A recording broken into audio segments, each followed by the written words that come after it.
गांधी ने कहा था, जिसको महात्मा गांधी कहते हैं इंडिया वाले, और उस वक्त ये बात कही थी जब बर्रे सगीर एक थे, जब पाकिस्तान और भारत अलग अलग नहीं हुए थे। उसने कहा कि भारत की बेहतरी अगर चाहते हैं और भारत के रहने वालों की बेहतरी अगर चाहते हो तो फिर हुक्मरान होने चाहिए तो अबू बकर और उमर जैसे होने चाहिए। हजरत अबू बकर सिद्दीक रजी अल्लाह ताला अन्हु ऐसे खलीफा, ऐसे हुक्मरान चश्मे कायनात ने कहां देखे होंगे। वो अल्फाज जो अम्मा खदीजा कुबरा रजी अल्लाह ताला अन्हा ने कहे थे वही की इब्तिदा में, और जिसको इमाम बुखारी ने अपनी जामे के अंदर किताब बदाइल वही के अंदर नकल की है। अक्से हुस्नो जमाले मोहम्मद सल्लल्लाहु अलैहि वसल्लम, सिद्दीक अक्से हुस्नो जमाले मोहम्मद, फारूक जिल्ले जाहो जलाले मोहम्मद, उस्मान ज़ियाए शमे खसाले मोहम्मद, हैदर बहारे चमने कमाले मोहम्मद, मुआविया फिदाए अहलो अयाले मोहम्मद, हसनैन हसनो हुसैन जिगर गोशाओ आले मोहम्मद सल्लल्लाहु अलैहि वसल्लम। हजरात, मेरे लिए ये सआदत के लम्हात हैं कि मैं आज फिर उसी जगह पर, उसी अजीम कॉन्फ्रेंस में हाजिर हुआ हूं जो कायनात की अजीम तरीन हस्तियों के तज़किरे के लिए मुनक़द की जाती।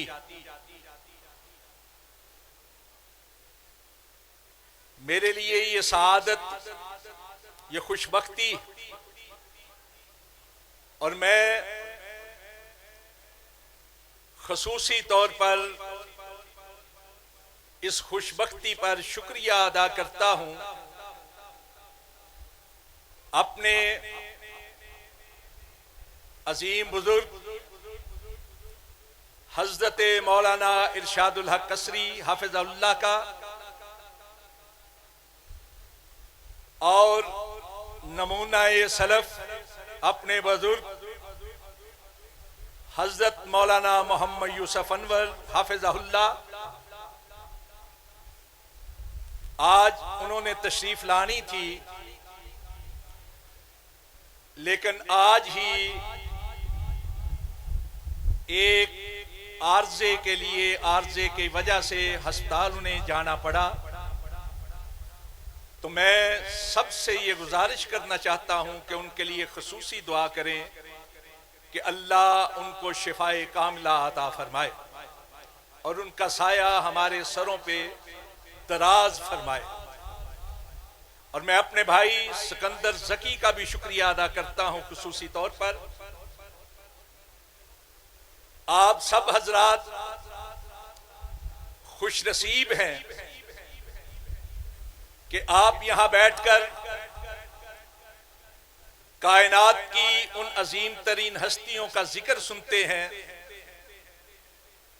जिनको अल्लाह रब्बुल इज्जत ने अपने सोने नबी की मुसाहबत के लिए चुन लिया था। सूरह नमल की आयत नंबर 59 मैंने तिलावत की है, जिसमें अल्लाह रब्बुल इज्जत इरशाद फरमाते हैं, सलामुन अला इबादिहिल्लज़ीना इस्तफ़ा, कि सलाम है अल्लाह के उन बंदों पर जिनको अल्लाह रब्बुल इज्जत ने चुन लिया। और उम्मत के मशहूर और बड़े मुफस्सिर हजरत अब्दुल्लाह इब्ने अब्बास रजी अल्लाह अन्हुमा, वो अब्बास के बेटे अब्दुल्ला जो सोने नबी सल्लल्लाहु अलैहि वसल्लम के फर्स्ट कजन, उसी तरह फर्स्ट कजन जिस तरह हजरत अली रजी अल्लाह ताला अन्हु, और वो हजरत अब्दुल्लाह इब्ने अब्बास जिनको अल्लाह के सोने नबी ने अपनी छाती के साथ लगाकर उनके लिए तफसीर कुरान की दुआ की थी, वो कहते हैं कि इससे मुराद सहाबाए किराम रज़वानुल्लाह अलैहिम अजमाइन, जिनको अल्लाह ने अपने रसूल की मुसाहबत के लिए चुन लिया था। वरना मक्का वाले सोने नबी के करीबी रिश्तेदार थे, लेकिन हर एक को सहाबी बनना नसीब नहीं हुआ। दूसरी तरफ कोई फारस से आया तो सहाबी बन गया, कोई रूम से चला तो सहाबी बन गया, कोई नजदो यमन से चला तो सहाबी बन गया, किसी के आबाओ अजदाद हबशा से आए और वो सहाबी बन गए। सहाबी वही बने हैं जिनको अल्लाह ने चुना है अपने नबी की मुसाहबत के लिए। हजरात, मौजू पर बात करने से पहले मैं आज के इज्तिमा से फायदा उठाते हुए एक दो नाजुक और हसास बातें आपके गोशगुजार करना चाहता हूं। मुहर्रम का महीना अहरमुल हुरम है। 4 हुर्मत वाले महीनों में सबसे ज्यादा हुर्मत वाला, और हुर्मत का तकाजा यह है कि आदमी इस महीने में एहतराम बांटे, अल्लाह और उसके रसूल के अहकामात पे तामील करके अपने लिए एहतराम हासिल करे। मुहर्रम के महीने की हुर्मत का तकाजा यह है कि आदमी मोहतरम बनने की कोशिश करे, मुजरिम बनने की कोशिश ना करे। मोहतरम वो होता है जो अल्लाह और उसके रसूल के अहकामात की तामील करता है, और जो अल्लाह और उसके रसूल के फरामीन और अहकामात को नजरअंदाज करता है वो अल्लाह और उसके रसूल के हम मुजरिम है। इस्लाम सलामती का दीन है, अमन का दीन, शांति का दीन। अल मुस्लिम मन सलिम अल मुस्लिमून मिन लिसानिही व यदैहि। मुस्लिम वो होता है जिसकी जुबान और हाथ से लोग महफूज रहें, उनको सलामती ही सलामती पहुंचे, मुस्लिम वो होता है। और मोमिन वो होता है जिससे लोग अमन महसूस करें, अमन में रहें। पूरा साल इस्लाम अमन और सलामती का दीन, हर एक के लिए एहतराम की फजा पैदा करनी चाहिए। किसी को दिली और ज़हनी तकलीफ नहीं पहुंचानी चाहिए, किसी की इज्जत नफ्स पर हरफ नहीं आना चाहिए। ये इस्लाम के आम दिनों के लिए अहकामात। हुर्मत वाले महीनों में तो बिल औला कोशिश करनी चाहिए कि किसी के एहतराम के खिलाफ कोई बात ना की जाए, किसी आम फर्द के लिए भी चे जाए कि कायनात की वो अजीम तरीन हस्तियां जिनकी फजीलत को अल्लाह ने बयान किया है, रसूलुल्लाह ने बयान किया है, जिनकी शान और मुकाम कुरान और अहादीस के अंदर है, उनके लिए जबान को गंदा करना, हाथों से इशारे करते हुए किनायों के साथ बात करना, यह किस तरह रवा हो सकता है? इस्लाम सुलह का दीन है, खैर का दीन है। बिलखसूस इस वक्त जो हालात हैं पाकिस्तान के, नहायत नाजुक हालात हैं, हसास हालात। पिछले साल 9 और 10 मई पाकिस्तान ने अपनी अजली दुश्मन इंडिया को शिकस्त दो चार किया था। नाकों चने चिपवाए थे, लोहे के चने चिपवाए थे इंडिया को। इंडिया का नाक मट्टी में मिला दिया था, इंडिया का गुरूर मट्टी में मिला दिया था। चंद घंटों के अंदर आप देखिए, रूस को सुपर पावर समझा जाता था। कितना अरसा हो गया यूक्रेन के साथ जंग में, लेकिन यूक्रेन को झुका नहीं सका। फलस्तीन के निहत्ते मुसलमान, इस्राइल पूरी इस्तेमारी ताकतों के आशीर्वाद के साथ उनके ऊपर बमबारी करता रहा, जुल्म और जबर करता रहा, लेकिन निहत्ते फलस्तीनियों को झुका नहीं सका। इंडिया तादाद के लिहाज से भी पाकिस्तान से ज्यादा, अफवाज के लिहाज से भी ज्यादा, हदूद रकबा के लिहाज से भी ज्यादा, और माशी तौर पर भी उसको ताकतवर समझा जाता था। उसको नाज था अपने राफेल तैयारों पर, लेकिन अल्लाह के ताईद से, अल्लाह की नुसरत से पाकिस्तान की अफवाज ने सिर्फ 4 घंटों के अंदर उनका गुरूर खाक में मिलाकर दिखा दिया। हमारे दोस्त उनकी तरफ लपक रहे थे। सऊदी अरब जो सबसे बड़ा और सबसे मुखलिस दोस्त है पाकिस्तान का, उसने सिर्फ एक मुआहदे के अंदर $40 अरब का तिजारती मुआहदा किया था। लेकिन पाकिस्तान ने जब फतह हासिल की तो हमारे सारे दोस्त वापस पाकिस्तान की तरफ लपके, और फिर दुनिया ने देखा कि पाकिस्तान एक मुस्लिह के रूप में एक सालिस के तौर पर माना गया। अमेरिका और ईरान के दरमियान जो सालसी की है, सारी दुनिया ने उसको माना है। इंडिया इस हजीमत को भूला नहीं है। सरहदी जंग के अंदर जो सरहदों पर जंग लड़ी जाती है, उसमें शिकस्त उसको मिली। अब उसने पाकिस्तान के खिलाफ साजिशें शुरू की। अफगानिस्तान की सरहद जो बहुत ज्यादा लंबी है, हमारे भाई अफगानी जो है उनको साजिश के जरिए से पाकिस्तान के खिलाफ सफरा कर दिया इंडिया ने अपनी साजिशों के जरिए से। पाकिस्तान के अंदर उसने साजिशें शुरू की, बलोचिस्तान के अंदर, केपीके के अंदर, पाकिस्तान के अंदर साजिशें की। लिसानियत के नाम पर, अलाकाइयत के नाम पर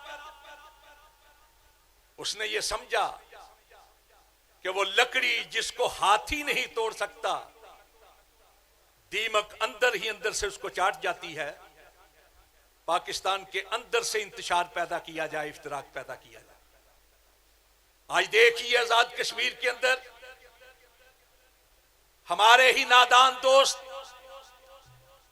इंडिया के मकासद को पूरा कर रहे हैं, और सबसे बड़ा हथियार इंडिया के पास पाकिस्तान में इंतशार पैदा करने के लिए फिरकावारियत, खतरनाक जहर है फिरकावारियत का। वो फिरकावारियत के जरिए से, हमारे मसल की इख्तिलाफात के जरिए से पाकिस्तान को कमजोर करना चाहता है। इन इख्तिलाफात का हल क्या है? हमारे उलमाए किराम, हमारे खुतबाए इज़ाम, हमारे ज़ुअमाए अनाम अपने नौजवानों को समझाएं कि आज सोशल मीडिया के ऊपर फेक आईडीज के जरिए से एक दूसरे के खिलाफ जो नफरत अंगेज पोस्टें की जा रही हैं, कोई नहीं जानता कि वो पोस्टें लगाने वाली वो आईडीज किसकी हैं। हमारे नौजवान जज्बाती होकर उन पर कमेंट करते हैं, सारी बहस हमारे नौजवानों की आईडी पर आ जाती है। समझाने की जरूरत है, इख्तिलाफात के खात्मे की जरूरत है, और इख्तिलाफात का खात्मा, इसके लिए सबसे बड़ा हल हमारे सामने अल्लाह के नबी ने रखा तो खिलाफत रास्ता की सूरत में रखा है। अबू दाऊद की रवायत,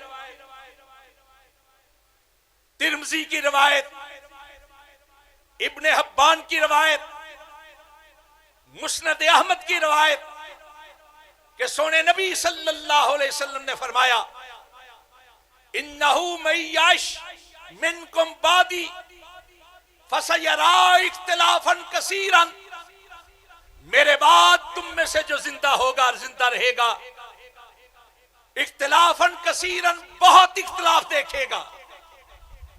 इख्तिलाफात के खात्मे का हल क्या है?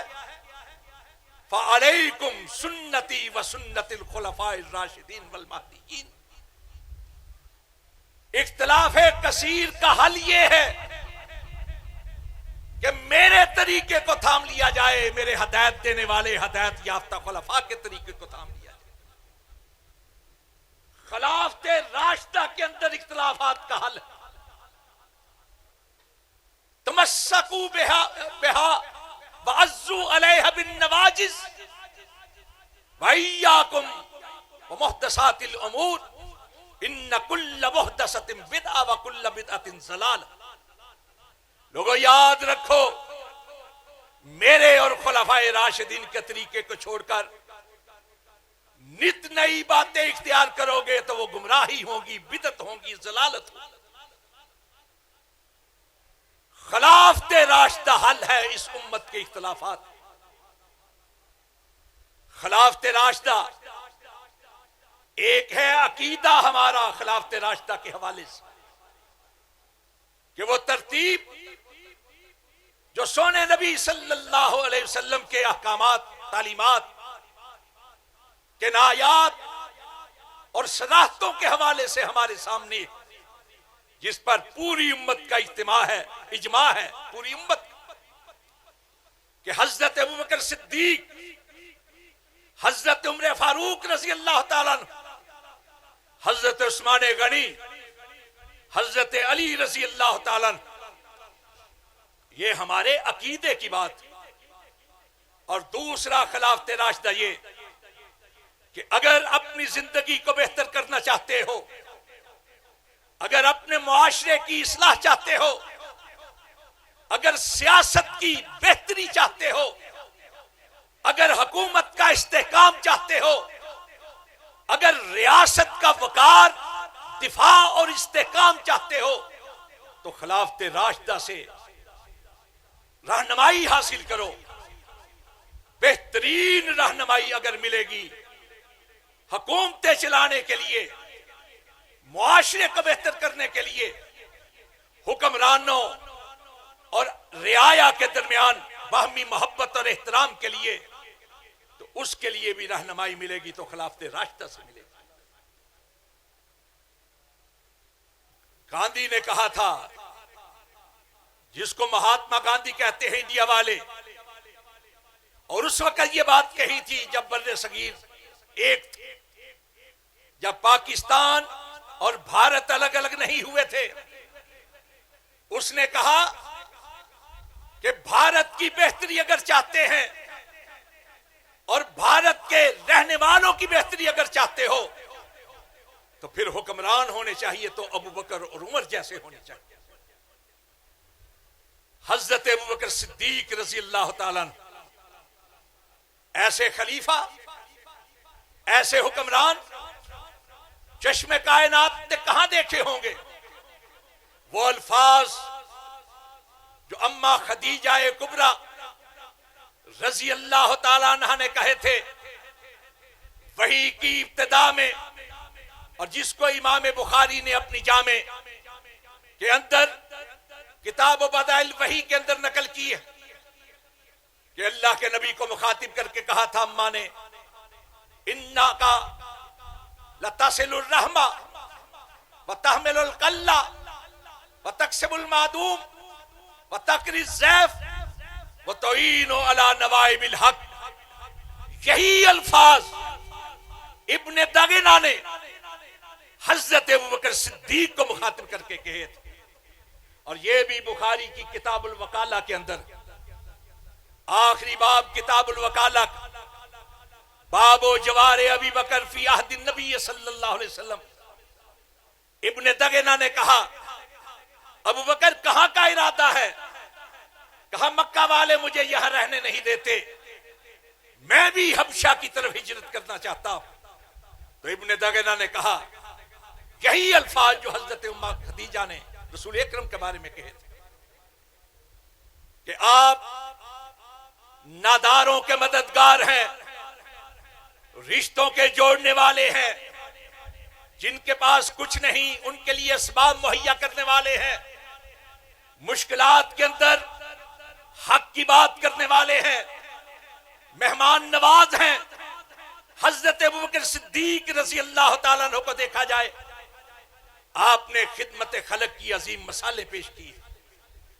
जब अमीर बने, अमीरुल मोमिनीन खलीफतुल मुस्लिमीन, तो एक बच्ची बेसाख्ता रोने लगी, कहने लगी अब तो आप अमीरुल मोमिनीन बन गए हैं, हमारी बकरी का दूध कौन दोहरा करे?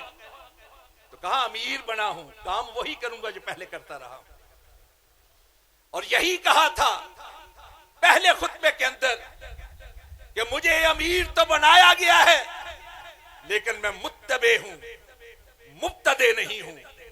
मैं वही कुछ करूंगा जो अल्लाह के नबी ने हमको बतलाया है। आज जमहूरियत की बात होती है दुनिया के अंदर।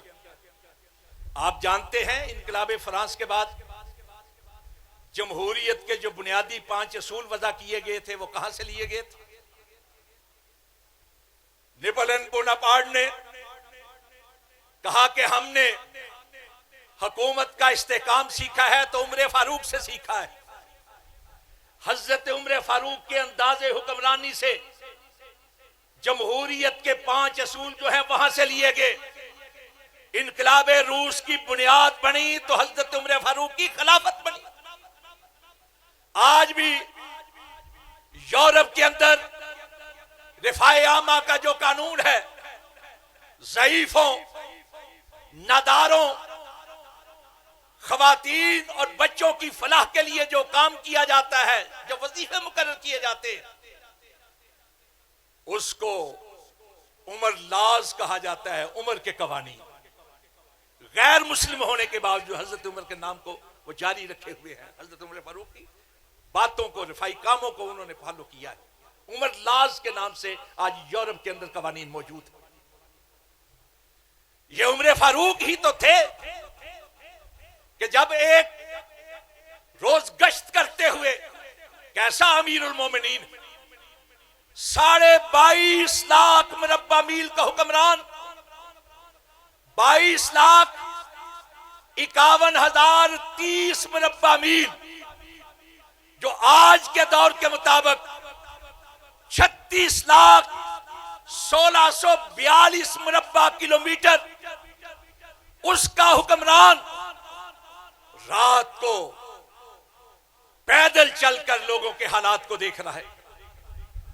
और अंदाजा कीजिए कैसा हुक्मरान होगा कि इतनी वसी हुकूमत के बावजूद ये बात कहते हुए थरथरा रहा है कि लौमाता जदियन बेतफिल फरात, अगर फरात के किनारे पर बकरी का एक बच्चा भी मर जाए, लखशीतो अय्युहासिबल्लाहु बिही उमरन यौमल क़ियामा, मुझे ये डर है कि कहीं अल्लाह क़यामत के रोज मुझसे पूछना, कहां मदीना है तैयबा, कहां दरिया फरात।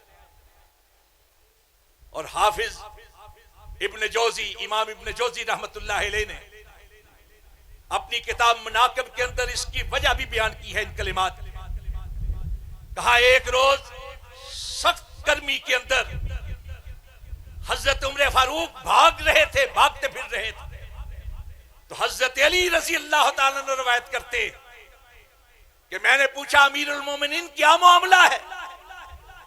कहा बैतुल माल का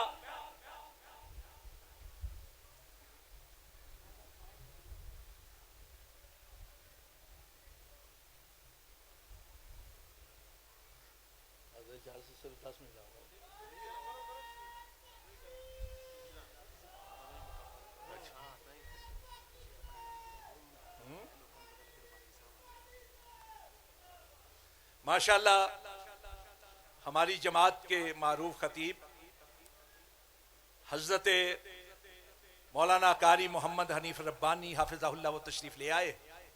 मैं अपनी बात को मजीद मुख्तसर करने की कोशिश करूंगा। हजरत अली रजी अल्लाह ताला ने रवायत करते, इमाम इब्ने जौजी ने किताब मुनाकिब के अंदर लिखा है कि जब देखा हजरत उमर फारूक को शदीद गर्मी के अंदर भागते हुए, तो कहा अमीरुल मोमिनीन क्या मामला है? कहा बैतुल माल का एक ऊंट जो है वो गुम हो गया है, मैं उसकी तलाश के लिए भाग रहा हूं, उसको तलाश कर रहा हूं। और एक और रवायत के अंदर इब्ने तबकात इब्ने साद में है कि हजरत उस्मान ने कहा मैं चला जाता हूं। बहरहाल हजरत अली की ये बात सुनी, हजरत अली ने ये बात सुनी तो कहा ए अमीरुल मोमिनीन, आप अपने बाद आने वालों पे रहम करें, आप बड़ी मुश्किल मिसाल बनाकर जा रहे हैं अपने बाद वालों के लिए। तो हजरत उमर फारूक रजी अल्लाह ताला ने कहा या अबुल हसन, या अबुल हसन, वल्लज़ी वासा मुहम्मदन बिन नबुव्वा, उस जात की कसम जिसने मोहम्मद करीम सल्लल्लाहु अलैहि वसल्लम को नबी बनाकर भेजा है, आप ऊंट की बात करते हैं, मैं तो डरता हूं। लो खिज़त अनाकन बेशातिल फरात, के फरात के किनारे पर बकरी का एक बच्चा भी पकड़ा जाए, हलाक हो जाए, गुम हो जाए, तो कहीं ऐसा ना हो कि क़यामत वाले दिन अल्लाह उसके बदले उमर की गिरफ्त करे। ये है अमीरुल मोमिनीन, 36 लाख 1642 मुरब्बा किलोमीटर के हुक्मरान, आपके खादिम जिनका नाम असलम था और जिनके बेटे जैद बिन असलम मदीना है तैबा के बहुत बड़े फकीह हुए, वो कहते हैं कि एक रोज गश्त करते हुए देखा कि दूर एक जगह पे रोशनी नजर आ रही। अब जब करीब गए तो अंदर से किसी औरत की कराहों की आवाजें आ रही, करा रही थी, तकलीफ के अंदर मुब्तला थी। आपने जाकर पूछा, साथ एक मर्द था, पूछा भाई क्या बात? कहा जी मेरी बीवी जो है दर्द ज़े में मुब्तला है, बच्चा जनने के करीब जो तकलीफ होती है उसमें मुब्तला है। तो हजरत उमर फारूक ने कहा क्या तुम्हारे पास कोई खातून नहीं? कहने लगा मैं अजनबी हूं, मुसाफिर हूं। कहां? आपने कहा अच्छा ठहरो, अल्फाज हैं अल बदाया वन नहाया, आदा उमर यो हर वेलो इला बैतही वकाला ले इमरतही उम्मे कलसूम बिन्त अलीयन, हजरत अली की बेटी उम्मे कलसूम जो हजरत उमर फारूक की ज़ौजाए मोहतरमा थी, उनके पास आकर कहने लगे हल्लके फी अजरिन साकहुल्लाहु अलैक, अल्लाह रब्बुल इज्जत ने एक नेकी का काम आपके लिए भेजा है, आप उसको हासिल करना चाहती हैं? वो भी एक अजीम घराने की लखते जिगर थी। उसी वक्त तैयार होकर चली गई, वो अंदर चली गई औरत के पास, हजरत उमर फारूक उसके मियां के पास बैठ। बच्चा पैदा होने के बाद अंदर से उम्मे कलसूम कह रही है, या अमीर अल मोमिनीन अबशिर साहिबा का बेगुलाम, अमीर उल मोमिनीन अपने दोस्त को बेटे की पैदाइश की खुशखबरी दी। उस आदमी ने जब सुना ना अमीरुल मोमिनीन, तो वो घबरा गया कि मैं तो आम फर्द समझ रहा था, ये तो अमीरुल मोमिनीन है। हजरत उमर फारूक ने कहा, घबराने की जरूरत नहीं, अमीरुल मोमिनीन हूं तो मेरा काम ही यही है, सैयदुल कौम खादिम। और यही उमर फारूक रज़ी अल्लाह ताला अन्हु जब एक मां को देखा अपने बच्चों को सुलाने के लिए खाली हिंडिया के अंदर हिला रही है पत्थरों को, खुद अपने कंधों पे उठाकर सामान खाने का पहुंचाया, और सिर्फ खाने का सामान ही नहीं पहुंचाया बल्कि आग जलाते हुए फूंके मार रहे हैं आग जलाने के लिए। और इमाम इब्ने कसीर ने लिखा, इन्न दुखाना यतखल्ललु फी लहयतिही, धुआं जो है धुआं वो हजरत उमर फारूक की दाढ़ी में से निकल रहा था। ये है हुक्मरानी का अंदाज। कौन हुक्मरान? वो कि जिसकी हैबत का ये आलम था, जिसके रोब दबदबे तंतने और हिशमत का ये आलम था कि कैसर और किसरा ने अपने दरबारों के अंदर उमर का नाम लेने से मना किया था कि उमर का नाम सुनते ही उन पे लर्जा तारी हो जाता था। वो उमर फारूक जिसके बारे में हजरत उम्मुल मोमिनीन ज़ैनब फरमाती है, हम हैरान थे, कुरान उतरता हमारे घर में है लेकिन उतरता उमर की राय के मुताबिक। वो उमर फारूक रज़ी अल्लाह ताला अन्हु जिनके बारे में हजरत इब्ने उमर रज़ी अल्लाह ताला अन्हु, हजरत अनस रज़ी अल्लाह ताला अन्हु, हजरत फजल बिन अब्बास रज़ी अल्लाह अन्हुमा, हजरत अबू हुरैरा रज़ी अल्लाह ताला अन्हु, हजरत अबू ज़र रज़ी अल्लाह ताला अन्हु, इन सब से एक ही अल्फाज के साथ हदीस नकल हुई है कि इन्नल्लाह जाअल हक़्क़ अला लिसान उमर व सद्रिही, अल्लाह ने हक को उमर की जुबान और दिल पर सादिर कर दिया था। वो उमर फारूक रज़ी अल्लाह ताला अन्हु जिनके बारे में रिजाले कशी सफा 20 के ऊपर है, अंतल फारूक अल्लज़ी यंतिकुल मलक अला लिसानिक, उमर आप वो है जिनकी जुबान पर फरिश्ता कलाम करता है। वो उमर जिनके बारे में नहजुल बलागा की शरह इब्ने अबिल हदीस जिल्द 5 सफा 251 लिखा है, इन्ना लिसान उमर यंतिकु बिल हक, उमर की जुबान से हक निकल रहा है, हक के सिवा कुछ नहीं। वही बात जो रसूल अकरम सल्लल्लाहु अलैहि वसल्लम ने कही थी, इन्नल्लाह जाअल हक़्क़ अला लिसान उमर व क़ल्बिही, वो उमर जिसको अल्लाह के नबी ने नाम लेकर जिंदगी में 17 मरतबा जन्नत की खुशखबरी दी थी, वो उमर जिनके बारे में कहा कि मैं खातमुन नबीयीन हूं, मेरे बाद अगर कोई नबी होता तो वो उमर होता। लौकाना नबीयुन बादी, लौकाना बादी नबीयुन लकाना उमर, मुख्तलिफ अल्फाज के साथ कि मेरे बाद अगर कोई नबी होता तो कोई और नहीं, उमर। वो उमर फारूक रज़ी अल्लाह ताला अन्हु हजरत अली रज़ी अल्लाह ताला अन्हु फरमाते हैं, इन्नल्लाह जाअल सकीनत अला लिसान उमर, अल्लाह ने उमर की जुबान पर सकीनत रख दी थी।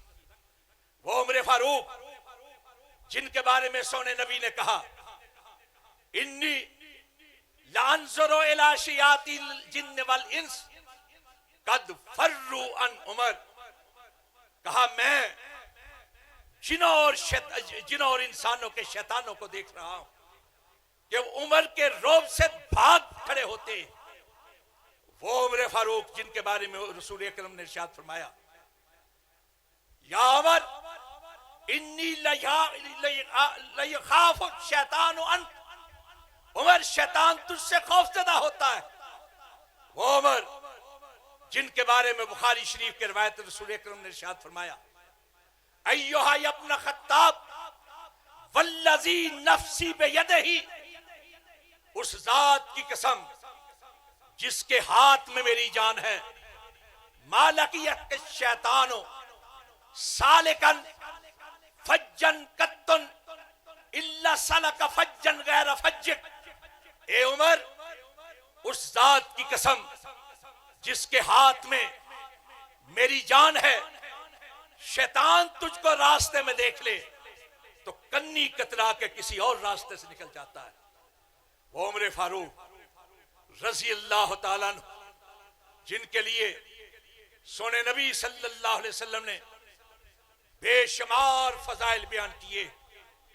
वक्त कम है, मैं आज की इस अजीम कॉन्फ्रेंस में अपनी हाजिरी ही को अपने लिए सादत समझता हूं। आदिल उमर, अजीम उमर, अहदगर उमर, महबूबे किबरिया की दुआओं का समर उमर, उमर जर्री, उमर जुर्रत, उमर जाबाज, उमर कव्वी, उमर कुव्वत, उमर मुमताज, उमर हदीसे शजात, उमर हकायत शमशीर, उमर फसानाए गज़वात, उमर किस्साए तौकीर, उमर रफी व अजीम, उमर उरूजो फराज, उमर बुलंद अज़ाइम, उमर फलक परवाज, उमर वकारे क़ियादत, उमर शिकोहे जहाद, उमर मुजाहिदे बेबाक, उमर बंदाए आजाद, उमर वकारे क़ियादत, उमर नवीदे जफर, उमर के पांव तले ताजे किस्रा और कैसर, उमर म्यान से निकली हुई नंगी तलवार, उमर सराप आए अशिद्दाओ अलल कुफ्फार, उमर काबिल, उमर मकबूल, उमर कबूल, उमर दुआए पैगंबर, उमर मुरादे रसूल, उमर के नाम पर सदहा वलायत कुर्बान, उमर की जात पर लाखों शहादत कुर्बान। वाकूल को लिहाज